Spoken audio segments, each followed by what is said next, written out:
मासपरायण 19वां विश्राम। गुरु जी ने मुझे सुंदर उपदेश दिया। फिर प्रजा मंत्री आदि सभी की यही सम्मत है। माता ने भी उचित समझकर ही आज्ञा दी है और मैं भी अवश्य उनको सिर चढ़ाकर वैसा ही करना चाहता हूँ, क्योंकि गुरु, पिता, माता, स्वामी और सुहृद मित्र की वाणी सुनकर प्रसन्न मन से उसे अच्छी समझकर करना मानना चाहिए। उचित अनुचित का विचार करने से धर्म जाता है और सिर पर पाप का भार चढ़ता है। आप तो मुझे वही सरल शिक्षा दे रहे हैं जिसके आचरण करने में मेरा भला हो। यद्यपि मैं इस बात को भली भांति समझता हूँ, तथापि मेरे हृदय को संतोष नहीं होता। अब आप लोग मेरी विनती सुन लीजिए और मेरी योग्यता के अनुसार मुझे शिक्षा दीजिए। मैं उत्तर दे रहा हूँ, यह अपराध क्षमा कीजिए। साधु पुरुष दुखी मनुष्य के दोष गुणों को नहीं गिनते। पिताजी स्वर्ग में हैं, श्री सीताराम जी वन में हैं और मुझे आप राज्य करने के लिए कह रहे हैं। इसमें आप मेरा कल्याण समझते हैं या अपना कोई बड़ा काम होने की आशा रखते हैं। मेरा कल्याण तो सीतापति श्री राम जी की चाकरी में है, सो उसे माता की कुटिलता ने छीन लिया। मैंने अपने मन में अनुमान करके देख लिया है कि दूसरे किसी उपाय से मेरा कल्याण नहीं है। यह शोक का समुदाय, राज्य, लक्ष्मण, श्री रामचंद्र जी और सीता जी के चरणों को देखे बिना किस गिनती में है? इसका क्या मूल्य है? जैसे कपड़ों के बिना गहनों का बोझ व्यर्थ है, वैराग्य के बिना ब्रह्म विचार व्यर्थ है, रोगी शरीर के लिए नाना प्रकार के भोग व्यर्थ हैं, श्री हरि की भक्ति के बिना जप और योग व्यर्थ हैं, जीव के बिना सुंदर देह व्यर्थ है, वैसे ही श्री रघुनाथ जी के बिना मेरा सब कुछ व्यर्थ है। मुझे आज्ञा दीजिए, मैं श्री राम जी के पास जाऊं। एक ही आंख निश्चय पूर्वक मेरा हित इसी में है और मुझे राजा बनाकर आप अपना भला चाहते हैं। यह भी आप स्नेह की जड़ता मोह के वश होकर ही कह रहे हैं। कई के पुत्र, कुटिल बुद्धि, राम विमुख और निर्लज्ज, मुझसे अधम के राज्य से आप मोह के वश होकर ही सुख चाहते हैं। मैं सत्य कहता हूँ, आप सब सुनकर विश्वास करें। धर्मशील को ही राजा होना चाहिए। आप मुझे हट करके ज्यों ही राज्य देंगे त्यों ही पृथ्वी पाताल में धंस जाएगी। मेरे समान पापों का घर कौन होगा, जिसके कारण सीता जी और श्री राम जी का वनवास हुआ। राजा ने श्री राम जी को वन दिया और उनके बिछुड़ते ही स्वयं स्वर्ग को गमन किया। और मैं दुष्ट, जो सारे अनर्थों का कारण हूँ, होश हवास में बैठा सब बातें सुन रहा हूँ। श्री रघुनाथ जी से रहित घर को देखकर और जगत का उपहास सहकर भी ये प्राण बने हुए हैं, जिसका यही कारण है कि ये प्राण श्री राम रूपी पवित्र विषय रस में आसक्त नहीं है। ये लालची, भूमि और भोगों के ही भूखे हैं। मैं अपने हृदय की कठोरता कहाँ तक कहूँ, जिसने वज्र का भी तिरस्कार करके बड़ाई पाई है। कारण से कार्य कठिन होता ही है, इसमें मेरा दोष नहीं है। हड्डी से वज्र और पत्थर से लोहा भयानक और कठोर होता है। कई से उत्पन्न देह में प्रेम करने वाले ये पामर प्राण भरपेट पूरी तरह से अभागे हैं। जब प्रिय के वियोग में भी मुझे प्राण प्रिय लग रहे हैं, तब अभी आगे मैं और भी बहुत कुछ देखूं सुनूंगा। लक्ष्मण, श्री राम जी और सीता जी को तो वन दिया, स्वर्ग भेजकर पति का कल्याण किया, स्वयं विधवापन और अपयश लिया, प्रजा को शोक और संताप दिया और मुझे सुख, सुंदर यश और उत्तम राज्य दिया। कई नहीं सभी का काम बना दिया। इससे अच्छा अब मेरे लिए और क्या होगा। उस पर भी आप लोग मुझे राज तिलक देने को कहते हैं। कई के पेट से जगत में जन्म लेकर यह मेरे लिए कुछ भी अनुचित नहीं है। मेरी सब बात तो विधाता ने ही बना दी है, फिर उसमें प्रजा और पंच आप लोग क्यों सहायता कर रहे हैं, जिसे कुग्रह लगे हों अथवा जो पिशाच ग्रस्त है।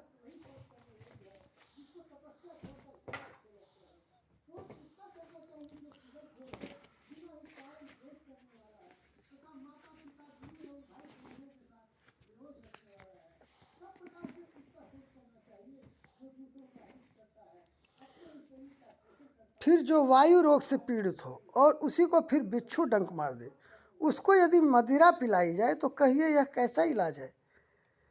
कई के लड़के के लिए संसार में जो कुछ योग्य था, चतुर विधाता ने मुझे वही दिया। पर दशरथ जी का पुत्र और राम का छोटा भाई होने की बड़ाई मुझे विधाता ने व्यर्थ ही दी। आप सब लोग भी मुझे टीका कढ़ाने के लिए कह रहे हैं।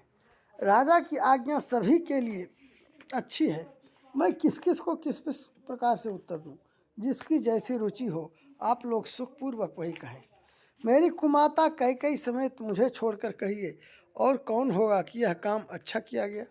जड़ चेतन जगत में मेरे सिवा और कौन है जिसको श्री राम जी प्राणों के समान प्यारे न हों। जो परम हानि है उसी में सबको बड़ा लाभ दिख रहा है। मेरा बुरा दिन है, किसी का दोष नहीं। आप सब जो कुछ कहते हैं सो सब उचित ही है, क्योंकि आप लोग संशय, शील और प्रेम के वश हैं। श्री रामचंद्र जी की माता बहुत ही सरल हृदय हैं और मुझ पर उनका विशेष प्रेम है, इसलिए मेरी दीनता देखकर वे स्वाभाविक स्नेहवश ही ऐसा कह रही हैं।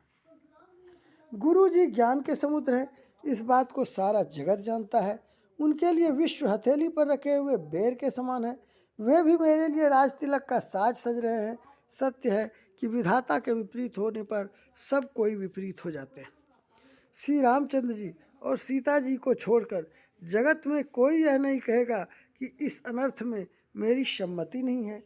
मैं उसे सुखपूर्वक सुनूंगा और सहूंगा, क्योंकि जहाँ पानी होता है वहाँ अंत में कीचड़ होता ही है। मुझे इसका डर नहीं है कि जगत मुझे बुरा कहेगा, और न मुझे परलोक का ही सोच है। मेरे हृदय में तो बस एक ही दुसह दावानल धधक रहा है कि मेरे कारण श्री सीताराम जी दुखी हुए। जीवन का उत्तम लाभ तो लक्ष्मण ने पाया, जिन्होंने सब कुछ तजकर श्री राम जी के चरणों में मन लगाया। मेरा जन्म तो श्री राम जी के वनवास के लिए ही हुआ था। मैं अभागा झूठ मूठ क्या पछताता हूँ। सबको सिर झुकाकर मैं अपनी दारुण दीनता कहता हूँ। श्री रघुनाथ जी के चरणों के दर्शन किए बिना मेरे जी की जलन न जाएगी। मुझे दूसरा कोई उपाय नहीं सूझता।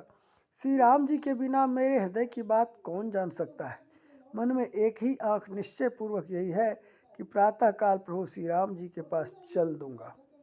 यद्यपि मैं बुरा हूँ और अपराधी हूँ और मेरे ही कारण यह सब उपद्रव हुआ है, तथापि श्री राम जी मुझे शरण में सम्मुख आया हुआ देखकर सब अपराध क्षमा करके मुझ पर विशेष कृपा करेंगे। श्री रघुनाथ जी शील, संकोच, अत्यंत सरल स्वभाव, कृपा और स्नेह के घर हैं। श्री राम जी ने कभी शत्रु का भी अनिष्ट नहीं किया। मैं यद्यपि टेढ़ा हूँ, पर हूँ तो उनका बच्चा और गुलाम ही। आप पंच सब लोग भी इसी में मेरा कल्याण मानकर सुंदर वाणी से आज्ञा और आशीर्वाद दीजिए, जिसमें मेरी विनती सुनकर और मुझे अपना दास जानकर श्री रामचंद्र जी राजधानी को लौट आवे। यद्यपि मेरा जन्म कुमाता से हुआ है और मैं दुष्ट तथा सदा दोषयुक्त भी हूँ, तो भी मुझे श्री राम जी का भरोसा है कि वे मुझे अपना जानकर त्यागेंगे नहीं। भरत जी के वचन सबको प्यारे लगे, मानो वो श्री राम के प्रेम रूपी अमृत में पगे हुए थे। श्री राम वियोग रूपी भीषण विष से सब लोग जले हुए थे। वे मानो बीज सहित मंत्र को सुनते ही जाग उठे। माता, मंत्री, गुरु, नगर के स्त्री पुरुष सभी स्नेह के कारण बहुत ही व्याकुल हो गए। सब भरत जी को सराह सराह कर कहते हैं कि आपका शरीर श्री राम प्रेम की साक्षात मूर्ति ही है। हे तात भरत, आप ऐसा क्यों न कहें। श्री राम जी को आप प्राणों के समान प्यारे हैं। जो नीच अपनी मूर्खता से आपकी माता कैकेयी की कुटिलता को लेकर आप पर संदेह करेगा, वह दुष्ट करोड़ों पुरखों सहित 100 कल्पों तक नरक के घर में निवास करेगा। सांप के पाप और अवगुण को मणि नहीं ग्रहण करती, बल्कि वह विष को हर लेती है और दुख तथा दरिद्रता को भस्म कर देती है। हे भरत जी, वन को अवश्य चलिए जहाँ श्री राम जी हैं। आपने बहुत अच्छी सलाह विचारी। शोक समुद्र में डूबते हुए सब लोगों को आपने बड़ा सहारा दे दिया। सबके मन में कम आनंद नहीं हुआ, अर्थात बहुत ही आनंद हुआ। मानो मेघों की गर्जना सुनकर चातक और मोर आनंदित हो रहे हैं। दूसरे दिन प्रातःकाल चलने का सुंदर निर्णय देखकर भरत जी सभी का प्राण प्रिय हो गए। मुनि वशिष्ठ जी की वंदना करके और भरत जी को सिर नवाकर सब लोग विदा लेकर अपने अपने घर को चले। जगत में भरत जी का जीवन धन्य है, इस प्रकार कहते हुए वे उनके शील और स्नेह की सराहना करते जाते हैं। आपस में कहते हैं बड़ा काम हुआ। सभी चलने की तैयारी करने लगे। जिसको भी घर की रखवाली के लिए रहो ऐसा कहकर रखते हैं, वही समझता है मानो मेरी गर्दन मारी गई। कोई कोई कहते हैं रहने के लिए किसी को भी मत कहो, जगत में जीवन का लाभ कौन नहीं चाहता। वह संपत्ति, घर, सुख, मित्र, माता पिता भाई जल जाए जो श्री राम जी के चरणों के सम्मुख होने में हंसते हुए प्रसन्नता पूर्वक सहायता न करें। घर घर लोग अनेकों प्रकार की सवारियां सजा रहे हैं। हृदय में बड़ा हर्ष है कि सवेरे चलना है। भरत जी ने घर जाकर विचार किया कि नगर, घोड़े, हाथी, महल, खजाना आदि सारी संपत्ति श्री रघुनाथ जी की है। यदि उसकी रक्षा की व्यवस्था किए बिना उसे ऐसे ही छोड़कर चल दूं तो परिणाम में मेरी भलाई नहीं है, क्योंकि स्वामी का द्रोह सब पापों में शिरोमणि श्रेष्ठ है। सेवक वही है जो स्वामी का हित करे, चाहे कोई करोड़ों दोष क्यों न दे। भरत जी ने ऐसा विचार कर ऐसे विश्वास पात्र सेवकों को बुलाया जो कभी स्वप्न में भी अपने धर्म से नहीं डिगे थे। भरत जी ने उनको सब भेद समझाकर फिर उत्तम धर्म बतलाया और जो जिस योग्य था उसे उसी काम पर नियुक्त कर दिया। सब व्यवस्था करके रक्षकों को रखकर भरत जी राम माता कौशल्या जी के पास गए। स्नेह के सुजान, प्रेम के तत्व को जानने वाले भरत जी ने सब माताओं को आर्त दुखी जानकर उनके लिए पालकियां तैयार करने तथा सुखासन यान सुखपाल सजाने के लिए कहा। नगर के नर नारी चकवे चकवी की भांति हृदय में अत्यंत आर्त होकर प्रातः काल का होना चाहते हैं। सारी रात जागते जागते सवेरा हो गया। तब भरत जी ने चतुर मंत्रियों को बुलवाया और कहा, तिलक का सब सामान ले चलो। वन में ही मुनि वशिष्ठ जी श्री रामचंद्र जी को राज्य देंगे, जल्दी चलो। यह सुनकर मंत्रियों ने वंदना की और तुरंत घोड़े, रथ और हाथी सजवा दिए। सबसे पहले मुनिराज वशिष्ठ जी अरुंधति और अग्निहोत्र की सब सामग्री सहित रथ पर सवार होकर चले। फिर ब्राह्मणों के समूह जो सबके सब तपस्या और तेज के भंडार थे अनेकों सवारियों पर चढ़कर चले। नगर के सब लोग रथों को सजा सजा कर चित्रकूट को चल पड़े, जिनका वर्णन नहीं हो सकता। ऐसी सुंदर पालकियों पर चढ़ चढ़कर सब रानियां चली। विश्वासपात्र सेवकों को नगर सौंपकर और सबको आदरपूर्वक रवाना करके तब श्री सीताराम जी के चरणों को स्मरण करके भरत शत्रुघ्न दोनों भाई चले। श्री रामचंद्र जी के दर्शन के वश में हुए, दर्शन की अनन्य लालसा से सब नर नारी ऐसे चले मानो प्यासे हाथी हथनी जल को तक कर बड़ी तेजी से बावले से हुए जा रहे हों। श्री सीताराम जी सब सुखों को छोड़कर वन में हैं। मन में ऐसा विचार करके छोटे भाई शत्रुघ्न जी सहित भरत जी पैदल ही चले जा रहे हैं। उनका स्नेह देखकर लोग प्रेम में मगन हो गए और सब घोड़े, हाथी, रथों को छोड़कर उनसे उतरकर पैदल चलने लगे। तब श्री रामचंद्र जी की माता कौशल्या जी भरत जी के पास जाकर और अपनी पालकी उनके समीप खड़ी करके कोमल वाणी से बोली, हे बेटा, माता बलैयाँ लेती है, तुम रथ पर चढ़ जाओ, नहीं तो सारा प्यारा परिवार दुखी हो जाएगा। तुम्हारे पैदल चलने से सभी लोग पैदल चलेंगे। शोक के मारे सब दुबले हो रहे हैं, पैदल रास्ते के पैदल चलने के योग्य नहीं है। माता की आज्ञा को सिर चढ़ाकर और उनके चरणों में सिर नवाकर दोनों भाई रथ पर चढ़कर चलने लगे। पहले दिन तमसावास पर वास मुकाम करके दूसरा मुकाम गोमती के तीर पर किया। कोई दूध ही पीते, कोई फलाहार करते और कुछ लोग रात को एक ही बार भोजन करते हैं। भूषण और भोग विलास को छोड़कर सब लोग श्री रामचंद्र जी के लिए नियम और व्रत करते हैं। रात भर सई नदी के तीर पर निवास करके सवेरे वहाँ से चल दिए और तब सब श्रृंगवेरपुर के समीप जा पहुँचे। निषाद राज ने सब समाचार सुने तो वह दुखी होकर हृदय में विचार करने लगा, क्या कारण है जो भरत वन को जा रहे हैं। मन में कुछ कपट भाव अवश्य है। यदि मन में कुटिलता न होती तो साथ में सेना क्यों ले चले हैं। समझते हैं कि छोटे भाई लक्ष्मण सहित श्री राम को मारकर सुख से निष्कंटक राज्य करूंगा। भरत ने हृदय में राजनीति को स्थान नहीं दिया, राजनीति का विचार नहीं किया।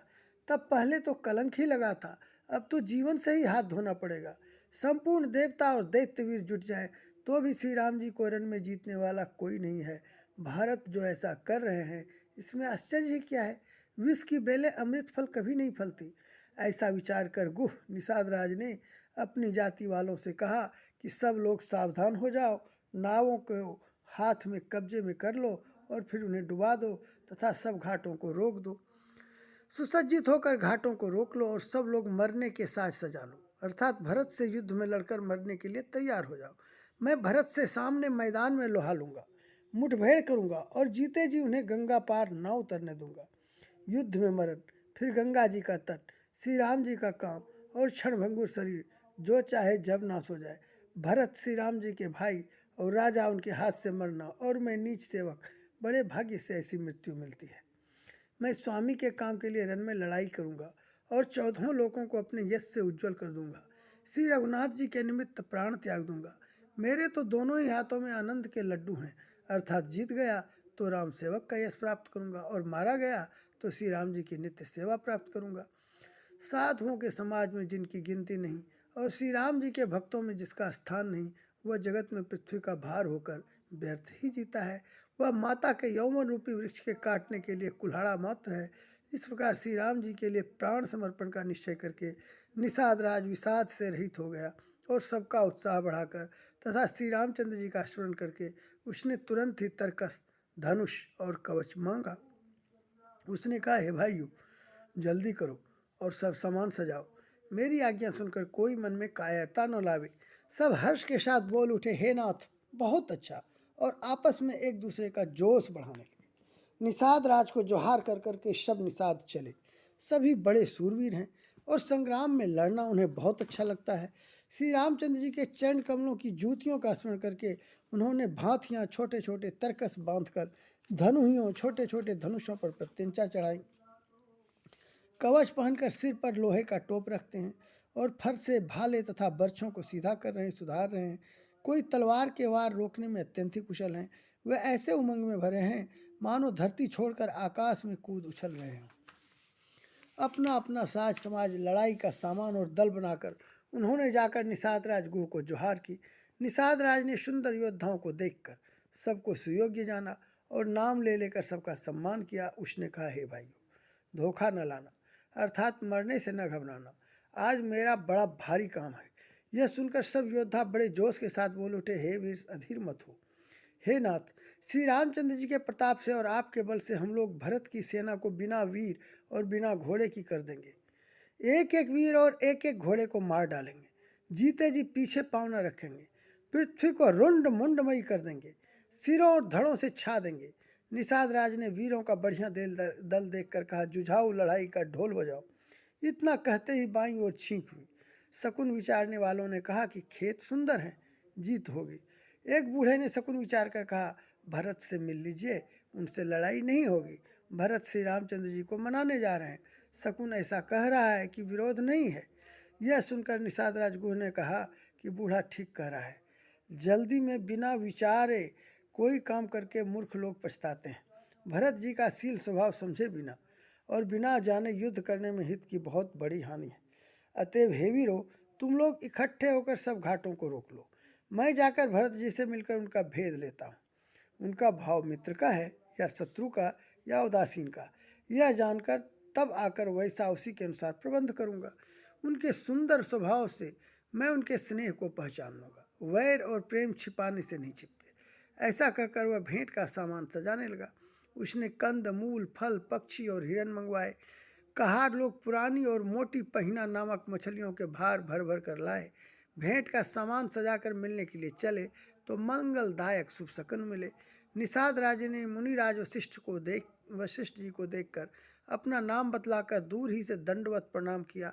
मुनीश्वर वशिष्ठ जी ने उसको राम का प्यारा जानकर आशीर्वाद दिया और भरत जी को समझाकर कहा कि यह श्री राम जी का मित्र है। यह श्री राम का मित्र है। इतना सुनते ही भरत जी ने रथ त्याग दिया। वे रथ से उतरकर प्रेम से उमंगते हुए चले। निषाद राजगुह ने अपना गांव, जाति और नाम सुनाकर पृथ्वी पर माथा टेक कर जोहार की।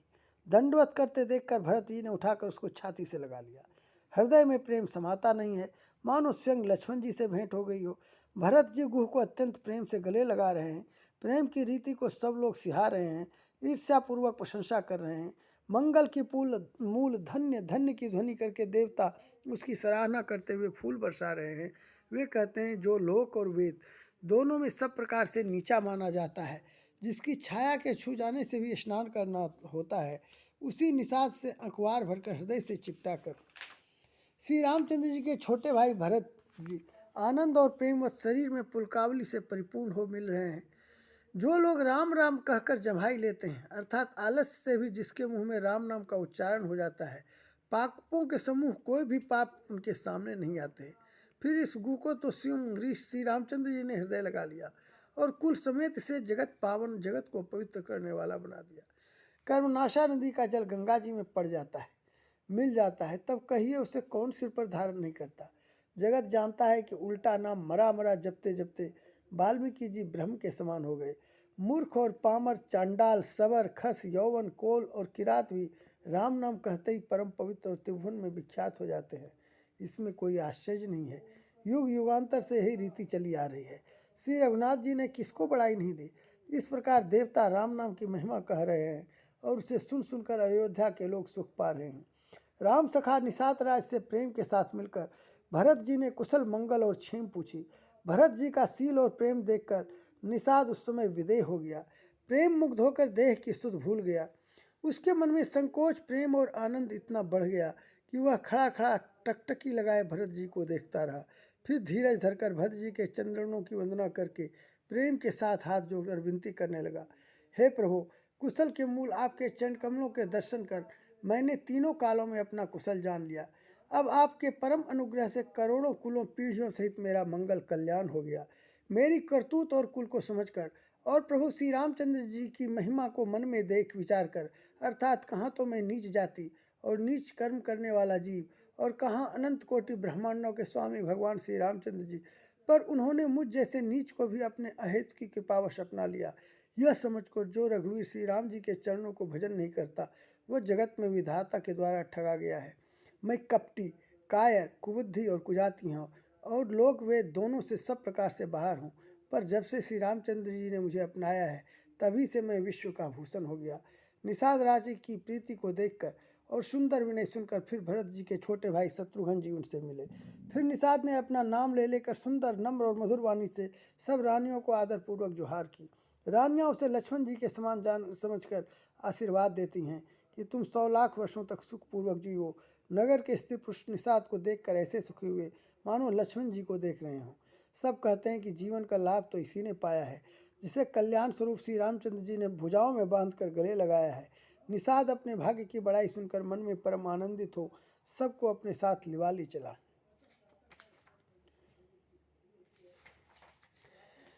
उसने अपने सब सेवकों को इशारे से कह दिया। वे स्वामी का रुख पाकर चले और उन्होंने घरों में, वृक्षों के नीचे, तालाबों पर तथा बगीचों और जंगलों में ठहरने के लिए स्थान बना दिए।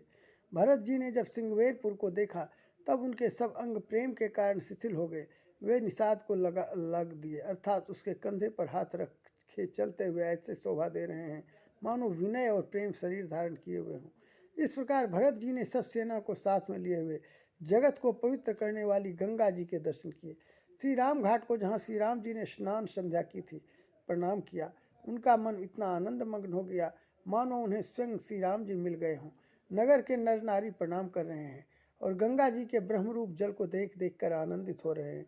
गंगा जी में स्नान कर हाथ जोड़कर सब यही वर मांगते हैं कि श्री रामचंद्र जी के चरणों में हमारा प्रेम कम न हो, अर्थात बहुत अधिक हो। भरत जी ने कहा, हे गंगे, आपकी रज सबको सुख देने वाली तथा सेवक के लिए तो कामधेनु ही है। मैं हाथ जोड़कर ही वरदान मांगता हूँ कि श्री सीताराम जी के चरणों में मेरा स्वाभाविक प्रेम हो। इस प्रकार भरत जी स्नान कर और गुरु जी की आज्ञा पाकर तथा यह जानकर कि सब माताएं स्नान कर चुकी हैं, डेरा उठा ले चले। लोगों ने जहाँ तहाँ डेरा डाल दिया। भरत जी ने सभी का पता लगाया कि सब लोग आकर आराम से टिक गए हैं कि नहीं। फिर देव पूजन करके आज्ञा पाकर दोनों भाई श्री रामचंद्र जी की माता कौशल्या जी के पास गए। चरण दबाकर और कोमल वचन कह कर भरत जी ने सब माताओं का सत्कार किया। फिर भाई शत्रुघ्न को माताओं की सेवा सौंपकर अपने निषाद को बुला लिया। सखा निषाद राज के हाथ से हाथ मिलाए हुए भरत जी चले। प्रेम कुछ थोड़ा नहीं है, अर्थात बहुत अधिक प्रेम है, जिससे उनका शरीर शिथिल हो रहा है। भरत जी सखा से पूछते हैं कि मुझे वह स्थान दिखलाओ और नेत्र और मन की जलन कुछ ठंडी करो जहाँ श्री सीता जी, श्री राम जी और लक्ष्मण रात को सोए थे। ऐसा कहते ही उनके नेत्रों के कोयों में प्रेमाश्रुओं का जल भर आया। भरत जी के वचन सुनकर निषाद को बड़ा विषाद हुआ। वह तुरंत ही उन्हें वहाँ ले गया। वहाँ पवित्र अशोक के वृक्ष के नीचे श्री राम जी ने विश्राम किया था। भरत जी ने वहाँ अत्यंत प्रेम से आदरपूर्वक दंडवत प्रणाम किया। कुशों की सुंदर साथी देखकर उसकी प्रदक्षिणा करके प्रणाम किया। श्री रामचंद्र जी के चरण चिन्हों की रज आंखों में लगाई। उस समय के प्रेम की अधिकता कहते नहीं बनती। कनक बिंदु भरत जी ने 2-4 स्वर्ण बिंदु सोने के कन्या तारे आदि जो सीता जी के गहने कपड़ों से गिर पड़े थे देखे तो उनको सीता जी के समान समझकर सिर पर रख लिया। उनके नेत्र प्रेमाश्रु के जल से भरे हैं और हृदय में ग्लानि भरी है। वे सखा से सुंदर वाणी में ये वचन बोले।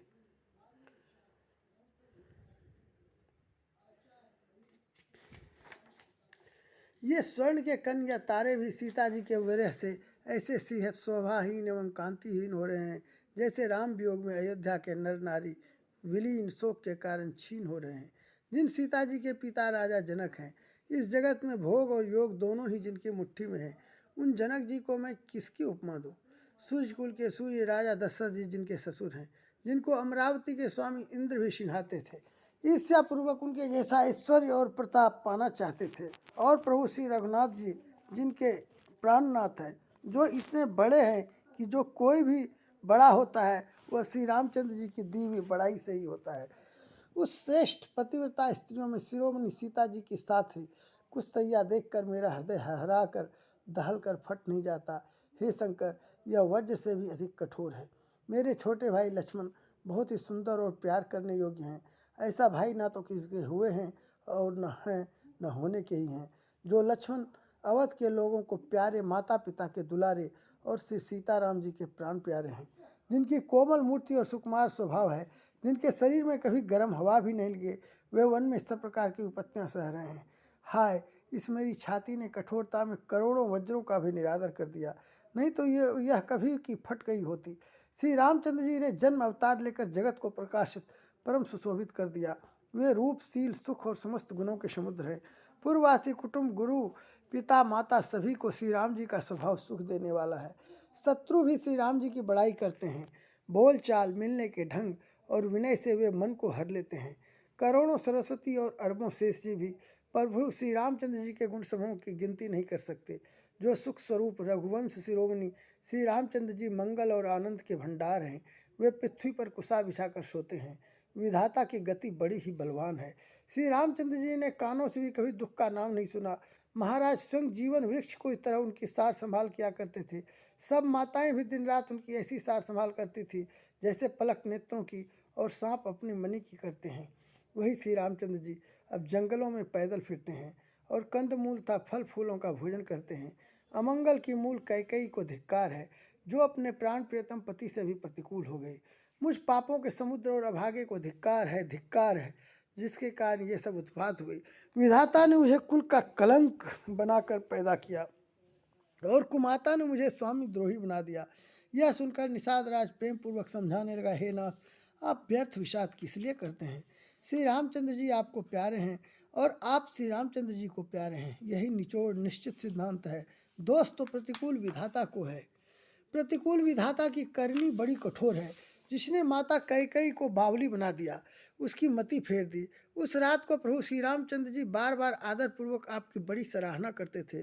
तुलसीदास जी कहते हैं, निषाद राज कहता है कि श्री रामचंद्र जी को आपके समान अतिशय प्रिय और कोई नहीं है। मैं सौगंध खाकर कहता हूँ, परिणाम में मंगल होगा। यह जानकर आप अपने हृदय में धैर्य धारण कीजिए। श्री रामचंद्र जी अंतर्यामी तथा संकोच, प्रेम और कृपा के धाम है। यह विचार कर और मन में दृढ़ता लाकर चलिए और विश्राम कीजिए। सखा के वचन सुनकर हृदय में धीरज धरकर श्री रामचंद्र जी का स्मरण करते हुए भरत जी डेरे को चले। नगर के सारे स्त्री पुरुष यह श्री राम जी के ठहरने का स्थान का समाचार पाकर बड़े आतुर होकर उस स्थान को देखने चले। वे उस स्थान की परिक्रमा करके प्रणाम करते हैं और कैकेयी को बहुत दोष देते हैं। नेत्रों में जल भर भर लेते हैं और प्रतिकूल विधाता को दूषण देते हैं। कोई भरत जी के स्नेह की सराहना करते हैं और कोई कहते हैं कि राजा ने अपना प्रेम खूब निभाया। सब अपनी निंदा करके निषाद की प्रशंसा करते हैं। उस समय के विमोह और विषाद को कौन कह सकता है। इस प्रकार रात भर सब लोग जागते रहे। सवेरा होते ही खेवा लगा। सुंदर नाव पर गुरु जी को चढ़ाकर फिर नई नाव पर सब माताओं को चढ़ाया। 4 घड़ी में सब गंगा जी के पार उतर गए। तब भरत जी ने उतरकर सबको संभाला। प्रातः काल की क्रियाओं को करके माता के चरणों की वंदना कर गुरु जी को सिर नवाकर भरत जी ने निषाद गणों को रास्ता दिखलाने के लिए आगे कर लिया और सेना चला दी। निषाद राज को आगे करके पीछे सब माताओं की पालकियां चलाई। छोटे भाई शत्रुघ्न जी को बुलाकर उनके साथ कर दिया। फिर ब्राह्मणों सहित गुरु जी ने गमन किया। तदंतर आप भरत जी ने गंगा जी को प्रणाम किया और लक्ष्मण सहित श्री सीताराम का स्मरण किया। भरत जी पैदल ही चले। उनके साथ कोतल बिना सवार के घोड़े बागडोर से बंधे हुए चले जा रहे हैं। उत्तम सेवक बार बार कहते हैं कि हे नाथ, आप घोड़े पर सवार हो लीजिए। भरत जी जवाब देते हैं कि श्री रामचंद्र जी तो पैदल ही गए और हमारे लिए रथ, हाथी और घोड़े बनाए गए हैं। मुझे उचित तो ऐसा है कि मैं सिर के बल चलकर जाऊं। सेवक का धर्म सबसे कठिन होता है। भरत जी की दशा देखकर और कोमल वाणी सुनकर सब सेवकगण ग्लानि के मारे गले जा रहे हैं।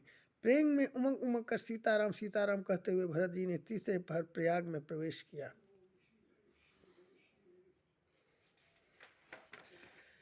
उनके चरणों में छाले कैसे चमकते हैं, जैसे कमल की कली पर ओस की बूंदें चमकती हों। भरत जी आज पैदल ही चलकर आए हैं। यह समाचार सुनकर सारा समाज दुखी हो गया। जब भरत जी ने यह पता पा लिया कि सब लोग स्नान कर चुके, तब त्रिवेणी पर आकर उन्हें प्रणाम किया। फिर विधि पूर्वक गंगा यमुना के श्वेत और श्याम जल में स्नान किया और दान देकर ब्राह्मणों का सम्मान किया। श्याम और सफ़ेद यमुना जी और गंगा जी की लहरों को देखकर भरत जी का शरीर पुलकित हो उठा और उन्होंने हाथ जोड़कर कहा, हे तीर्थराज, आप समस्त कामनाओं को पूर्ण करने वाले हैं। आपका प्रभाव वेदों में प्रसिद्ध और संसार में प्रकट है। मैं अपना धर्म न मांगने का क्षत्रिय धर्म त्याग कर आपसे भीख मांगता हूँ। आर्त मनुष्य कौन सा कुकर्म नहीं करता, ऐसा हृदय में जानकर सुजान उत्तम दानी जगत में मांगने वाली की वाणी को सफल किया करते हैं। अर्थात वह जो मांगता है सो दे देते हैं। मुझे न अर्थ की रुचि इच्छा है, न धर्म की, न काम की, और न मैं मोक्ष ही चाहता हूँ। जन्म जन्म में मेरा श्री राम जी के चरणों में प्रेम हो, बस यही वरदान मांगता हूँ, दूसरा कुछ नहीं। श्री रामचंद्र जी भले ही मुझे कुटिल समझें और लोग मुझे गुरुद्रोही और स्वामी द्रोही भले ही कहें, पर सीताराम जी के चरणों में मेरा प्रेम आपकी कृपा से दिन दिन बढ़ता ही रहे। मेघ चाहे जन्म भर चातक की सुधि भुला दे और जल मांगने पर वह चाहे वज्र और पत्थर ओले ही गिरावे, पर चातक की रटन घटने से तो उसकी बात ही घट जाएगी, प्रतिष्ठा ही नष्ट हो जाएगी। उसकी तो प्रेम बढ़ने में ही सब तरह से भलाई है। जैसे तपाने से सोने पर आप चमक आती है, वैसे ही प्रियतम के चरणों में प्रेम का नियम निभाने से प्रेमी सेवक का गौरव बढ़ जाता है। भरत जी के वचन सुनकर बीच त्रिवेणी में से सुंदर मंगल देने वाली कोमल वाणी हुई, हे तात भरत, तुम सब प्रकार से साधु हो। श्री रामचंद्र जी के चरणों में तुम्हारा अथाह प्रेम है। तुम व्यर्थ ही मन में ग्लानि कर रहे हो। श्री रामचंद्र को तुम्हारे समान प्रिय कोई नहीं है। त्रिवेणी जी के अनुकूल वचन सुनकर भरत जी का शरीर पुलकित हो गया, हृदय में हर्ष छा गया। भरत जी धन्य है कहकर देवता हर्षित होकर फूल बरसाने लगे। तीर्थराज प्रयाग में रहने वाले वानप्रस्थ, ब्रह्मचारी, गृहस्थ और उदासीन सन्यासी सब बहुत ही आनंदित हैं और 10-5 मिलकर आपस में कहते हैं कि भरत जी का प्रेम और शील पवित्र और सच्चा है। श्री रामचंद्र जी के सुंदर गुण समूहों को सुनते हुए वे मुनिश्रेष्ठ भरद्वाज जी के पास आए। मुनि ने भरत जी को दंडवत प्रणाम करते देखा और उन्हें अपना मूर्तिमान सौभाग्य समझा। उन्होंने दौड़कर भरत जी को उठाकर हृदय से लगा लिया और आशीर्वाद देकर कृतार्थ किया। मुनि ने उन्हें आसन दिया। वे सिर नवाकर इस तरह बैठे मानो भागकर संकोच के घर में घुस जाना चाहते हों। उनके मन में यह बड़ा सोच है कि मुनि कुछ पूछेंगे तो मैं क्या उत्तर दूंगा। भरत जी के सील और संकोच को देखकर ऋषि बोले, भरत सुनो, हम सब खबर पा चुके हैं। विधाता के कर्तव्य पर कुछ वश नहीं चलता। माता की करतूत को समझकर याद करके तुम हृदय में ग्लानि मत करो। हे तात, कैकेयी का कोई दोष नहीं है। उसकी बुद्धि तो सरस्वती बिगाड़ गई थी। यदि कहते भी कोई भला न कहेगा, क्योंकि लोक और वेद दोनों ही विद्वानों को मान्य हैं। किंतु हे तात, तुम्हारा निर्मल यश गाकर तो लोक और वेद दोनों बड़ाई पावेंगे। यह लोक और वेद दोनों को मान्य है और सब यही कहते हैं कि पिता जिसको राज्य दे वही पाता है। राजा सत्यव्रती थे, तुमको बुलाकर राज्य देते तो सुख मिलता, धर्म रहता और बड़ाई होती। सारे अनर्थ की जड़ तो श्री रामचंद्र जी का वनगमन है, जिसे सुनकर समस्त संसार को पीड़ा हुई। वह श्री राम का वनगमन भी भावीवश हुआ। बेसमझ रानी तो भावीवश कुचाल करके अंत में पछताई। उसमें भी तुम्हारा कोई तनिक सा भी अपराध कहे तो वह अधम, अज्ञानी और असाधु है। यदि तुम राज्य करते तो भी तुम्हें दोष न होता। सुनकर श्री रामचंद्र जी को भी संतोष ही होता। हे भरत, अब तो तुमने बहुत ही अच्छा किया। यही मत तुम्हारे लिए उचित था। श्री रामचंद्र जी के चरणों में प्रेम होना ही संसार में समस्त सुंदर मंगलों का मूल है। सो वह श्री रामचंद्र जी के चरणों का प्रेम तो तुम्हारा धन, जीवन और प्राण ही है। तुम्हारे समान बड़भागी कौन है। हे तात, तुम्हारे लिए यह आश्चर्य की बात नहीं है, क्योंकि तुम दशरथ जी के पुत्र और श्री रामचंद्र जी के प्यारे भाई हो। हे भरत सुनो, श्री रामचंद्र जी के मन में तुम्हारे समान प्रेम पात्र दूसरा कोई नहीं है। लक्ष्मण जी, श्री राम जी और सीता जी तीनों को सारी रात उस दिन अत्यंत प्रेम के साथ तुम्हारी सराहना करते ही बीती। प्रयागराज में जब वे स्नान कर रहे थे, उस समय ने उनका यह मर्म जाना। वे तुम्हारे प्रेम में मग्न हो रहे थे। तुम पर श्री रामचंद्र जी का ऐसा ही अगाध स्नेह है जैसा मूर्ख विषयासक्त मनुष्य का संसार में सुखमय जीवन पर होता है। यह श्री रघुनाथ जी की बहुत बड़ाई नहीं है, क्योंकि श्री रघुनाथ जी तो शरणागत के कुटुंब भर को पालने वाले हैं। हे भरत, मेरा यह मत है कि तुम तो मानो शरीरधारी श्री राम जी के प्रेम ही हो। हे भरत, तुम्हारे लिए तुम्हारी समझ में यह कलंक है, पर हम सब के लिए तो उपदेश है। श्री राम भक्ति रूपी रस की सिद्धि के लिए यह समय गणेश बड़ा शुभ हुआ है। हे तात, तुम्हारा यश निर्मल नवीन चंद्रमा है और श्री रामचंद्र जी के दास कुमुद और चकोर हैं। वह चंद्रमा तो प्रतिदिन अस्त होता और घटता है, जिससे कुमुद और चकोर को दुख होता है, परंतु यह तुम्हारा यश रूपी चंद्रमा सदा उदय रहेगा, कभी अस्त होगा ही नहीं। जगत रूपी आकाश में यह घटेगा नहीं, वरन दिन दिन दूना होगा। त्रैलोक्य रूपी चकवा इस यश रूपी चंद्रमा पर अत्यंत प्रेम करेगा और प्रभु श्री रामचंद्र जी का प्रताप रूपी सूर्य इसकी छवि को हरण नहीं करेगा। यह चंद्रमा रात दिन सदा सब किसी को सुख देने वाला होगा। कई कई का कुकर्म रूपी राहु इसे ग्रास नहीं करेगा। यह चंद्रमा श्री रामचंद्र जी के सुंदर प्रेम रूपी अमृत से परिपूर्ण है। यह गुरु के अपमान रूपी दोष से दूषित नहीं है। तुमने इस यश रूपी चंद्रमा की सृष्टि करके पृथ्वी पर भी अमृत को सुलभ कर दिया। अब श्री राम जी के भक्त इस अमृत से तृप्त हो लें। राजा भागीरथ गंगा जी को लाए, जिन गंगा जी का स्मरण ही संपूर्ण सुंदर मंगलों की खान है।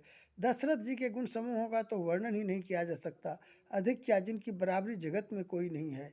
जिनके प्रेम और संकोचशील के वश में होकर स्वयं सच्चिदानंद घन भगवान श्री राम आकर प्रकट हुए, जिन्हें श्री महादेव जी अपने हृदय के नेत्रों से कभी अघा कर नहीं देख पाए, अर्थात जिनका स्वरूप हृदय में देखते देखते शिव जी कभी तृप्त नहीं हुए, परंतु उनसे ही बढ़कर तुमने कीर्ति रूपी अनुपम चंद्रमा को उत्पन्न किया, जिसमें श्री राम प्रेम ही हिरण के चिन्ह के रूप में बसता है। हे तात, तुम व्यर्थ ही हृदय में ग्लानि कर रहे हो, पारस पाकर भी तुम दरिद्रता से डर रहे हो। हे भरत सुनो, हम झूठ नहीं कहते, हम उदासीन हैं, किसी का पक्ष नहीं करते, तपस्वी हैं, किसी की मुँह देखी नहीं करते, और वन में रहते हैं, किसी से कुछ प्रयोजन नहीं रखते। सब साधनों का उत्तम फल हमें लक्ष्मण जी, श्री राम जी और सीता जी का दर्शन प्राप्त हुआ। सीता लक्ष्मण सहित श्री राम दर्शन रूप उस महान फल का परम फल यह तुम्हारा दर्शन है। प्रयागराज समेत हमारा बड़ा भाग्य है। हे भरत, तुम धन्य हो, तुमने अपने यश से जगत को जीत लिया है। ऐसा कहकर मुनि प्रेम में मग्न हो गए। भरद्वाज मुनि के वचन सुनकर सभासद हर्षित हो गए। साधु साधु कहकर सराहना करते हुए देवताओं ने फूल बरसाए। आकाश में और प्रयागराज में धन्य धन्य की ध्वनि सुन सुनकर भरत जी प्रेम में मग्न हो रहे हैं। भरत जी का शरीर पुलकित है और हृदय में श्री सीताराम जी हैं और कमल के समान नेत्र प्रेमाश्रु के जल से भरे हैं।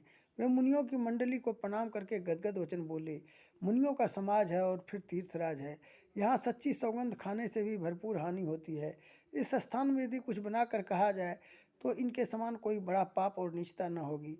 मैं सच्चे भाव से कहता हूँ, आप सर्वज्ञ हैं और श्री रघुनाथ जी हृदय के भीतर की जानने वाले हैं। मैं कुछ भी असत्य कहूँगा तो आपसे और उनसे छिपा नहीं रह सकता। मुझे माता कैकेयी की करने का कुछ भी सोच नहीं है, और न मेरे मन में इसी बात का दुख है कि जगत मुझे नीच समझेगा, न यही डर है कि मेरा परलोक बिगड़ जाएगा, और न पिताजी के मरने का ही मुझे शोक है, क्योंकि उनका सुंदर पुण्य और सुयश विश्व भर में शोभित है। उन्होंने श्री राम लक्ष्मण श्री के पुत्र पाए।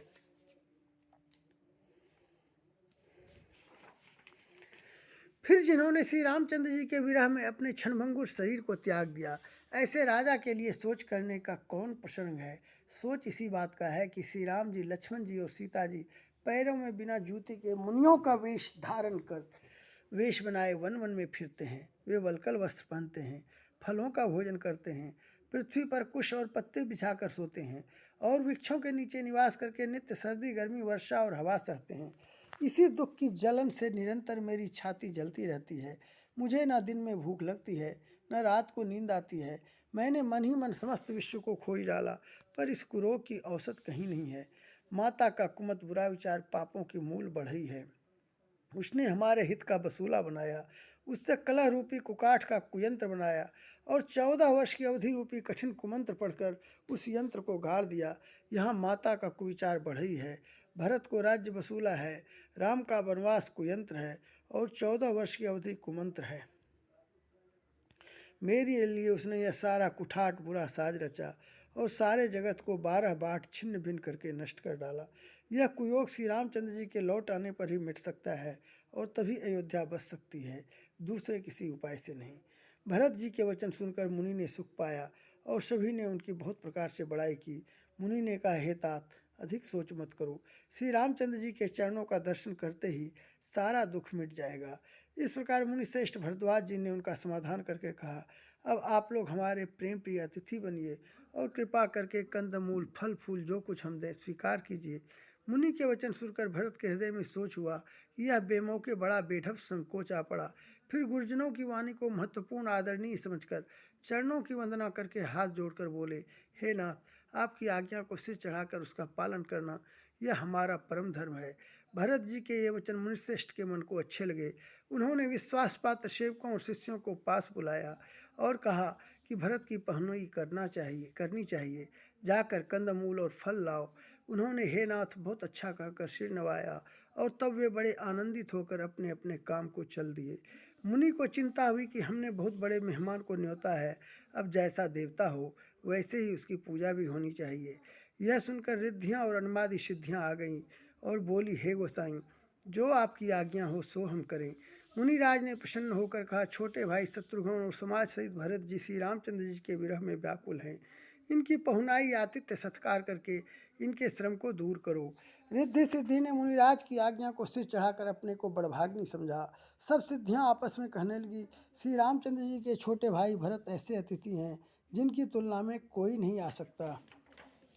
अतः मुनि के चरणों की वंदना करके आज वही करना चाहिए जिससे सारा राज समाज सुखी हो। ऐसा करके उन्होंने बहुत से सुंदर घर बनाए जिन्हें देखकर विद्वान भी विलखते हैं, लजा जाते हैं। उन घरों में बहुत से भोग, इंद्रियों के विषय और ऐश्वर्य ठाट बाट का सामान भर कर रख दिया, जिन्हें देखकर देवता भी ललचा गए।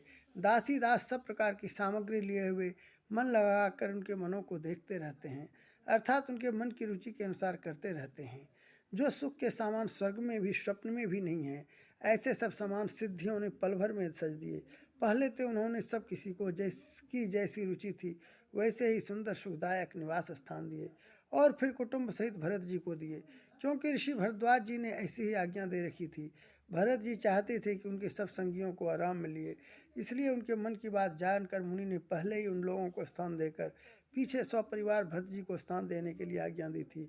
मुनि श्रेष्ठ ने तपोबल से ब्रह्मा को भी चकित कर देने वाला वैभव रच दिया।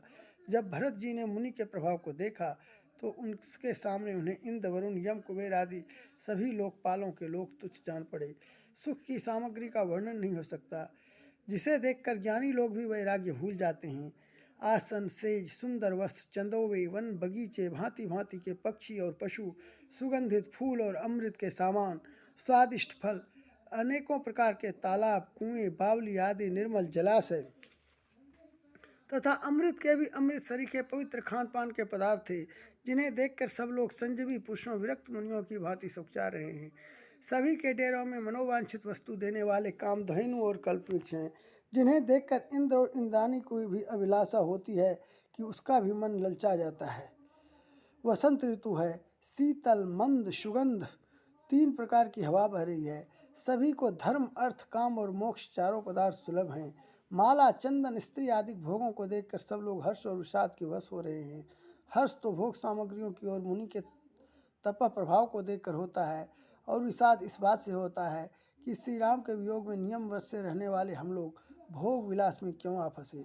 कहीं इनमें आसक्त होकर हमारा मन नियम व्रतों को न त्याग दे। संपत्ति भोग विलास की सामग्री चकवी है और भरत जी चकवा हैं, और मुनि की आज्ञा खेल है, जिसने उन रात को आश्रम रूपी पिंजरे में दोनों को बंद कर रखा और ऐसे ही सवेरा हो गया।